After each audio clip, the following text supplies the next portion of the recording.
2023년 2월 19일 흥목감리교회 주일 예배를 하나님 앞에 올려드리겠습니다. 찬송가 419장 주날개 및 내가 편안히 쉬네 함께 찬양하시겠습니다.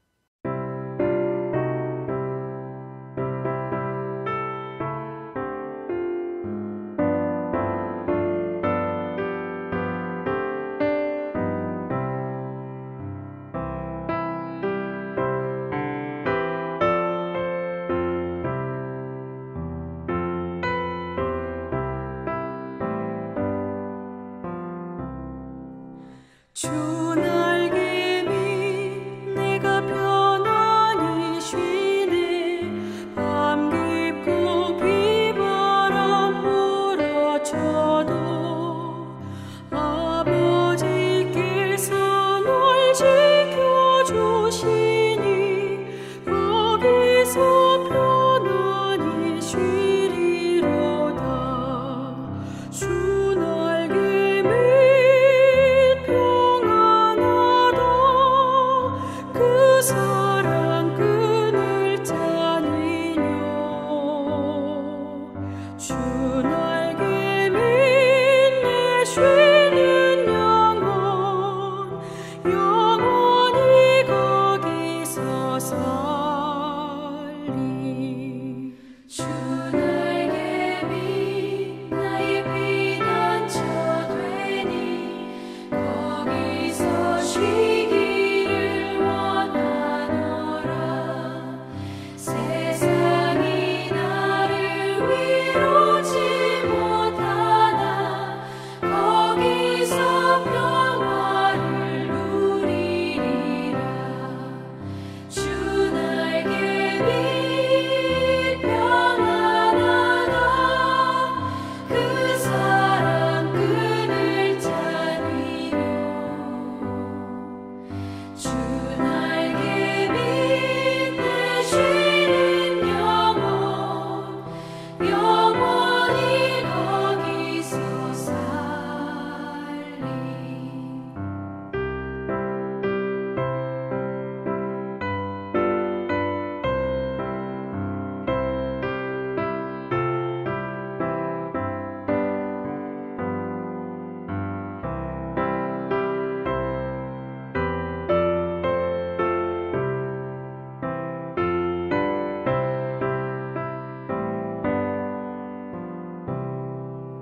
주 날개 밑 참된 기쁨이 있네. 고달픈 세상 길 가는 동안 나 거기 숨어 돌보심을 받고 영원한 안식을 얻으리라. 주 날개 밑 평안하다. 그 사랑 끈을 짜니뇨. 주 날개 밑 내 쉬는 영혼 영원히 거기서 살리.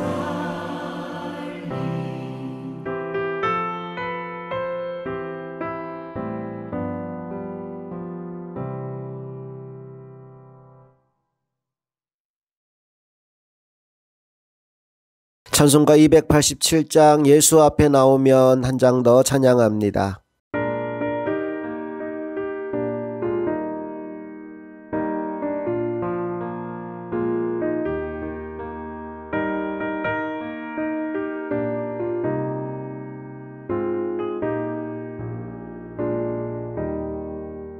예수 앞에 나오면 죄사함 받으며 주의 품에 안기어 편히 쉬리라. 우리 주만 믿으면 모두 구원 얻으며 영생 복락 열려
이 시간 하나님이 부어주실 은혜를 사모하는 마음으로 통성으로 합심하여 기도하기 원합니다. 함께 기도하겠습니다.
오늘 우리에게 주신 하나님의 말씀은 로마서 8장 1절부터 11절까지 말씀입니다. 말씀 읽겠습니다. 그러므로 이제 그리스도 예수 안에 있는 자에게는 결코 정죄함이 없나니 이는 그리스도 예수 안에 있는 생명의 성령의 법이 죄와 사망의 법에서 너를 해방하였습니다. 율법이 육신으로 말미암아 연약하여 할 수 없는 그것을 하나님은 하시나니 곧 죄로 말미암아 자기 아들을 죄 있는 육신의 모양으로 보내어 육신의 죄를 정하사 육신을 따르지 않고 그 영을 따라 행하는 우리에게 율법의 요구가 이루어지게 하려 하심이니라. 육신을 따르는 자는 육신의 일을, 영을 따르는 자는 영의 일을 생각하나니 육신의 생각은 사망이요 영의 생각은 생명과 평안이니라. 육신의 생각은 하나님과 원수가 되나니 이는 하나님의 법에 굴복하지 아니할 뿐 아니라 할 수도 없음이라. 육신에 있는 자들은 하나님을 기쁘시게 할 수 없느니라. 만일 너희 속에 하나님의 영이 거하시면 너희가 육신에 있지 아니하고 영에 있나니 누구든지 그리스도의 영이 없으면 그리스도의 사람이 아니라. 또 그리스도께서 너희 안에 계시면 몸은 죄로 말미암아 죽은 것이나 영은 의로 말미암아 살아있는 것이니라. 예수를 죽은 자 가운데 살리신 이의 영이 너희 안에 거하시면 그리스도 예수를 죽은 자 가운데 살리신 이가 너희 안에 거하시는 그의 영으로 말미암아 너희 죽을 몸도 살리시리라. 아멘. 오늘은 본문의 내용을 중심으로 생명의 성령의 법이라는 제목의 하나님 말씀 나눕니다. 우리는 이제 드디어 로마서 8장에 이르게 되었습니다. 여러분, 제가 왜 드디어라는 표현을 썼을까요? 그 이유는 바로 로마서 1장부터 7장까지 내용이 바로 이 8장을 위해 존재한다고 봐도 무방하기 때문입니다. 지금까지 나눈 모든 이야기가 바로 이 로마서 8장의 진리를 선포하기 위한 기초 작업이었던 겁니다. 그래서 어떤 학자는 로마서 8장을 두고 이런 말을 남겼습니다. 한번 들어보세요. 우리가 성경을 한 보석 반지에 비교할 수 있다면 성경 중에서도 로마서는 그 보석의 중앙 부분에 해당될 수 있다. 그리고 그 중에서도 로마서 8장은 보석 중에 가장 빛나는 부분에 해당된다. 그림으로 보면 바로 이 보석, 이게 로마서 8장이라는 겁니다. 또 다른 학자는 아주 문학적인 표현을 써가며 이런 비유를 했습니다. 성경 전체를 흐르던 여러 갈래의 강물이 로마서 8장에서 하나의 생명수 강을 이루어 하나님의 어린 양 보좌 앞에 깔린 수정처럼 맑게 빛나고 있다. 또 어떤 분은 만약 성경이 다 불타 없어진다 해도 로마서 8장만 남아있으면 구원을 받을 수 있을 것이다 라는 말까지 남겼습니다. 그러니 로마서 8장이 얼마나 소중합니까? 제가 숙제를 드리고 싶어요. 이 로마서 8장 설교가 끝날 때까지 하루에 한 번씩은 로마서 8장을 읽는 겁니다. 길지 않아요. 39절밖에 없어요. 2분 혹은 3분만 투자하면 충분히 읽을 수 있는 분량입니다. 할 수만 있다면 로마서 8장을 암송하는 분들도 나와봤으면 좋겠습니다. 아까 성경이 다 불타 없어져도 로마서 8장만 남아있으면 구원받을 수 있다고 했는데 그게 내 머릿속에 들어와 있다면 이보다도 복된 일이 어디 있겠습니까? 자, 그렇다면 로마서 8장이 왜 그렇게 소중하냐? 그 이유는 로마서 8장에 담긴 이 39구절의 말씀이 우리가 겪는 갖가지 문제들에 대한 전천후 대답이 되기 때문입니다.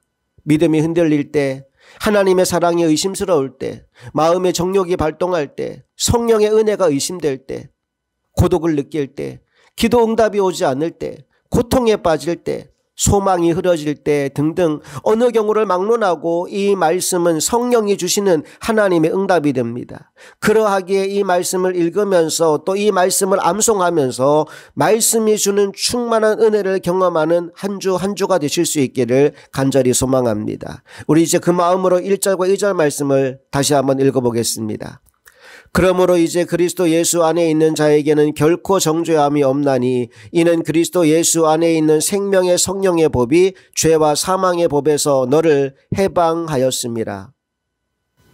말씀이 그러므로라고 시작하죠.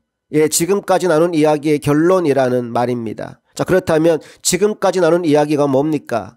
로마서 1장부터 3장까지는 모든 사람은 죄인이다라는 이야기를 했어요. 유대인도 죄인이고 이방인도 죄인이다. 하나님의 의에 이를 수 있는 사람은 한 사람도 없다.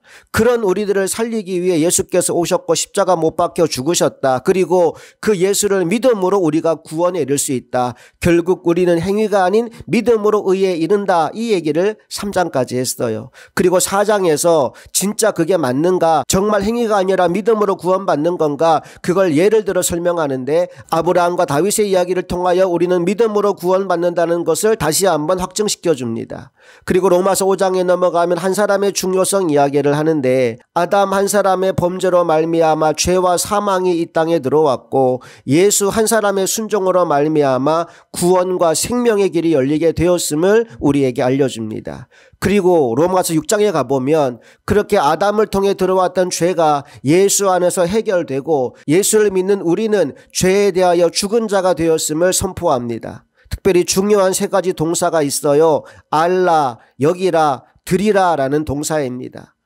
무엇을 알아야 됩니까? 우리가 죄에 대해서 죽은 사람인 것을 알아야 됩니다. 우리 옛사람이 예수와 함께 십자가에 못 박혀 죽었어요. 이 진리를 알고 믿으라는 겁니다. 그리고 삶 전부를 하나님께 온전히 드리라는 이야기를 로마서 6장에 들려줍니다. 로마서 7장은 이제 율법에 대해서 죽었다는 이야기를 합니다. 성경이 기록될 당시의 문화적 풍토에서는 이혼이 쉽지가 않단 말이죠.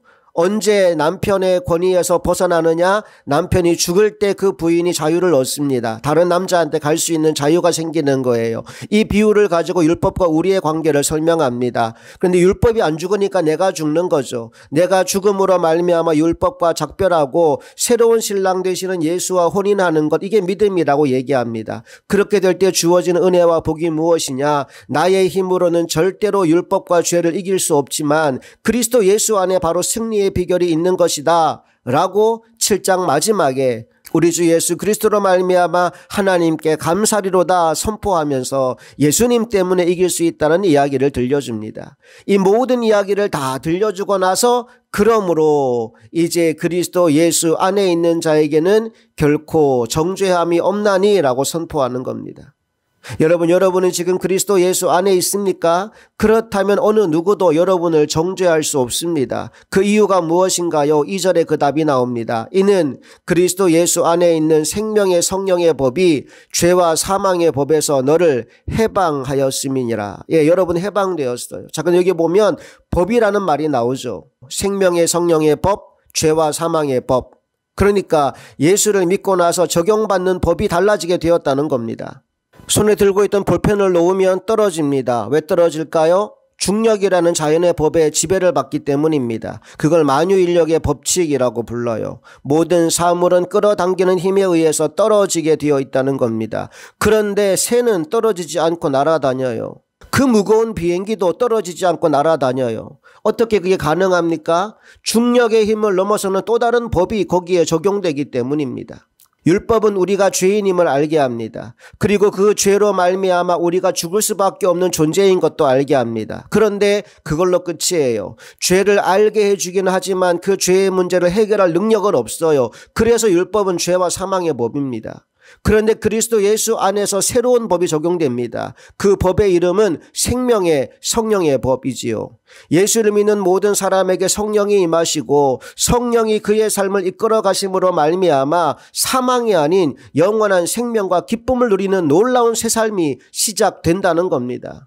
이건 그냥 만들어진 게 아니에요. 우연히 생긴 것도 아니에요. 예수 그리스도의 십자가 희생으로 말미암아 우리에게 주어진 은혜의 선물입니다. 3절 말씀 보실까요? 율법이 육신으로 말미암아 연약하여 할 수 없는 그것을 하나님은 하시나니 곧 죄로 말미암아 자기 아들을 죄 있는 육신의 모양으로 보내어 육신의 죄를 정하사. 예수님의 십자가가 이 일을 가능하게 했다는 겁니다. 우리는 모두 죄 때문에 죽어야 하는데 그 죄의 문제를 어떻게 해결하셨느냐? 하나님이신 그분이 육신의 몸을 입고 이 땅에 오셔서 우리를 대신하여 십자가에 못 박혀 죽으심으로 죄의 문제를 해결해 주셨다는 겁니다. 거기서 끝이 아니에요. 그렇게 죄에서 자유함을 얻게 된 우리가 실제로 변화된 삶을 살아갈 수 있도록, 하나님을 기쁘시게 하는 삶을 살아갈 수 있도록, 완벽하게 율법을 이루는 삶을 살아갈 수 있도록 보내주신 분이 있는데 그분이 바로 성령님입니다. 4절 가볼게요. 육신을 따르지 않고 그 영을 따라 행하는 우리에게 율법의 요구가 이루어지게 하려 하심이니라. 아멘. 여러분, 이 일이 이제 우리의 실제가 되어야 합니다. 내가 죄사함 받았음이 분명히 믿어지고 그 결과로 이전과 정말 180도 다른 삶을 시작하는 겁니다. 요한복음 8장을 보면 현장에서 가늠하다 붙잡힌 한 여인이 나옵니다. 율법에 따르면 이 여인은 돌에 맞아 죽어야 합니다. 사람들이 예수님께 묻습니다. 이 여인 어떻게 할까요? 죽일까요? 살릴까요? 사실 이 질문은 예수님을 궁지에 몰아넣기 위한 질문이었어요. 살리라 그러면 율법을 부인하는 거고요. 죽이라 그러면 지금까지 그가 외친 사랑의 법과 모순되는 거 아니겠습니까? 이제 질문을 던져놓고 예수님의 대답을 기다립니다. 그런데 예수님이 아무런 대답을 하지 않으시고 한동안 몸을 굽혀 손가락으로 땅에 무언가를 쓰십니다. 성경에 무슨 말을 썼는지 나오지 않기 때문에 정확히 알 수는 없지만 추측하건대 거기 둘러선 사람들이 지은 죄를 하나하나 적지 않았을까 싶어요. 그렇게 추측하는 합리적 이유는 그 다음 주님의 말씀에 대한 회중들의 반응 때문입니다. 한참을 침묵하던 예수님이 일어나서 이렇게 말씀하십니다. 너희 중에 죄 없는 자가 먼저 돌로 치라고요. 그리고는 또다시 몸을 굽혀 손가락으로 땅에 글을 쓰십니다. 그러자 거기 둘러서 있던 사람들이 한 사람 한 사람 양심의 가책을 느끼며 손에 들고 있던 돌을 내려놓고 뿔뿔이 흩어집니다. 예수님이 일어나 보니까 이제 이 여인과 예수님 단둘밖에 안 남았어요. 그 여인에게 예수님이 뭐라고 말씀하셨습니까? 나도 너를 정죄하지 아니하노니 가서 다시는 죄를 범하지 말라. 여러분께 물어보고 싶어요. 이 여인의 이후의 인생이 어떻게 전개되었겠습니까? 이전과 동일하게 방탕한 죄 가운데에서 계속 살아갔겠습니까? 절대 그렇지 않겠죠. 로마서 8장은 바로 이런 일이 우리 인생 가운데에서도 일어나야 한다고 말씀합니다. 죄사함의 선포와 실제로 죄를 미워하는 삶, 이 두 가지가 함께 나타나야 한다는 거죠. 이 일을 이루기 위해 예수님은 십자가에 못 박혀 죽으셨고 또 우리에게는 성령님을 보내주셨습니다. 그래서 이 두 가지 일이 가능해진 거예요. 그리스도 예수 안에 있는 자에게는 정죄함이 없어졌고요. 그 영을 따라 행하는 사람에게는 율법의 요구가 이루어지게 하셨다 이 말입니다. 자, 그렇다면 이제 우리가 해야 될 일은 무엇입니까? 한 가지만 하면 돼요. 과거로 돌아가지 않으면 됩니다. 내 안에 오신 성령님의 인도를 따라 살면 됩니다. 근데 그게 잘 안 돼요. 왜 그럴까요? 여전히 내 안에 육신의 생각이 가득하기 때문입니다. 출애굽 사건을 한번 떠올려 보십시오. 하나님이 이스라엘 백성을 430년 종살이했던 애굽에서 해방시켜 주셨습니다. 그것만이 아니지요. 구름기둥과 불기둥을 보내서 그들이 보는 눈앞에서 실제적으로 그들의 삶을 인도해 가셨습니다. 그래서 그들이 주님이 인도하는 그 길을 기쁘게 순종하며 잘 따라갔나요? 천만의 말씀이요.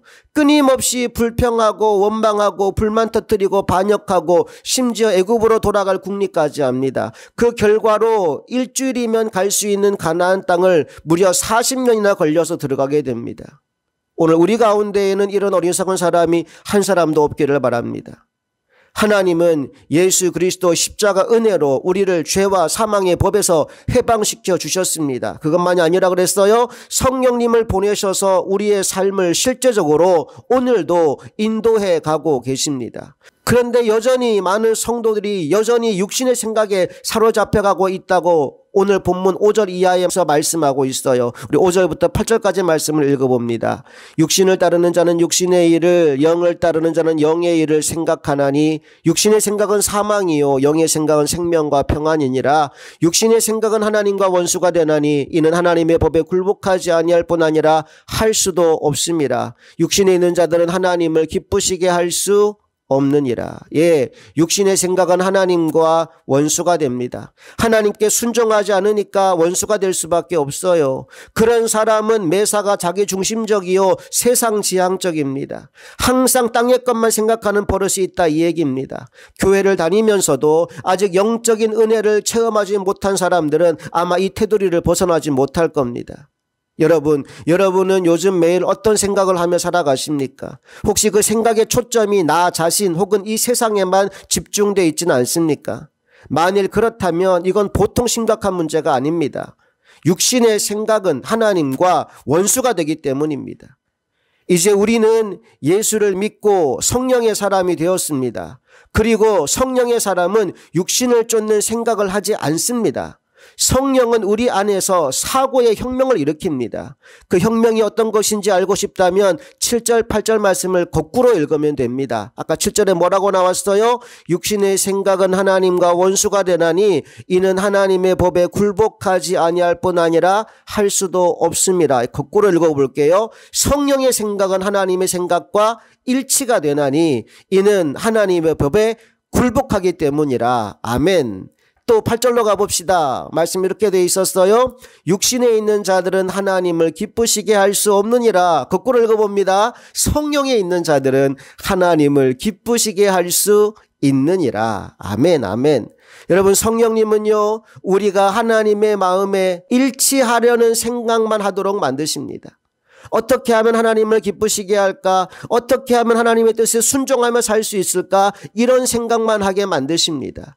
그리고 그 생각의 결과로 마침내 하나님을 기쁘시게 하는 삶을 살아가게 만듭니다. 나는 이런 일들이 여러분의 삶 가운데에서 실제로 일어나게 될 수 있기를 간절히 소망합니다. 이제 9절 말씀을 보겠습니다. 만일 너희 속에 하나님의 영이 거하시면 너희가 육신에 있지 않고 영에 있나니 누구든지 그리스도의 영이 없으면 그리스도의 사람이 아니라.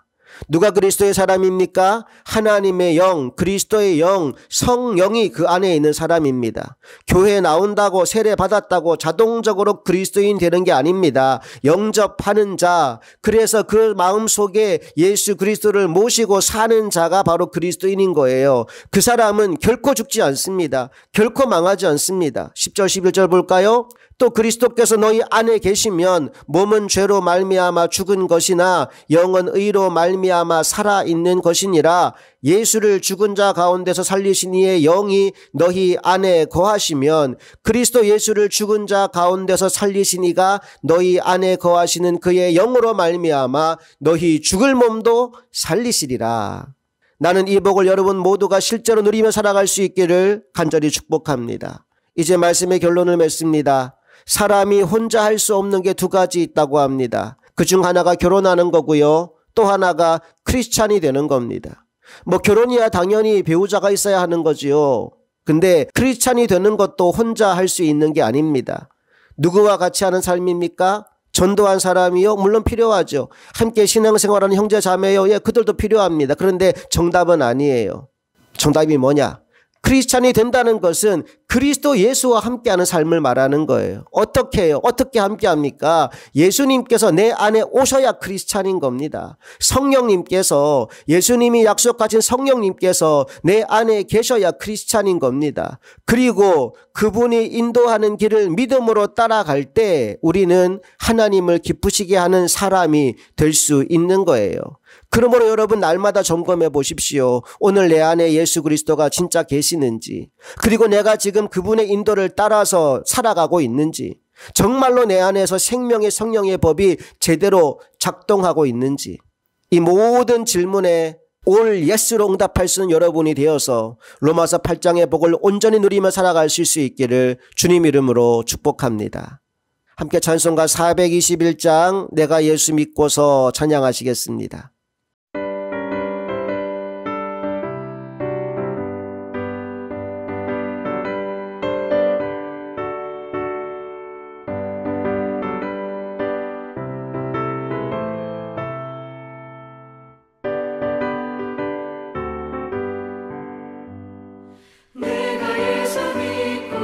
죄사함받아 나의 모든 것 다 변했네. 지금 내가 가는 길 천국길이요 주의 피로 내 죄가 씻겼네.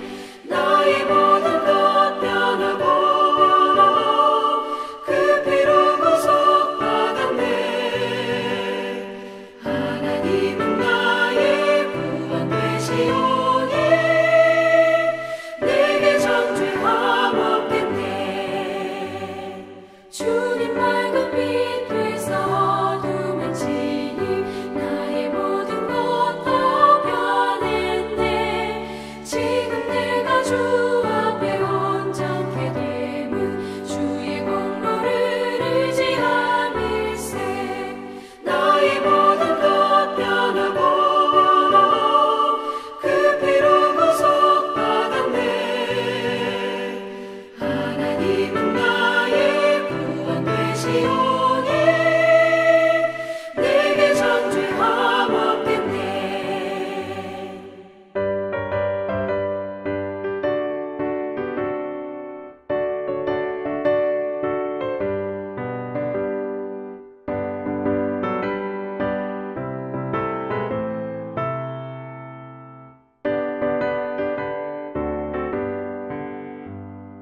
내게 성령이 임하고 그 크신 사랑 나의 맘에 가득 채우며 모든 공포 내게서 물리치시니 내 맘 항상 주 안에 있겠네.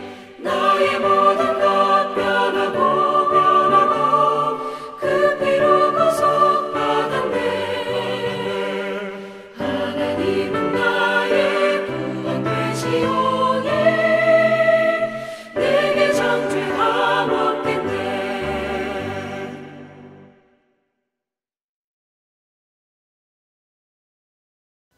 축도합니다. 이제는 우리 주 예수 그리스도의 크신 은혜와 하나님 아버지 놀라운 사랑과 성령님의 감화 감동 역사 충만하심이 앞으로 살아가는 모든 날 동안 성령의 인도를 따라 살아가기로 결단한 사랑하는 모든 성도들의 삶 가운데 이제부터 영원토록 함께 하시기를 간절히 축원하옵나이다. 아멘.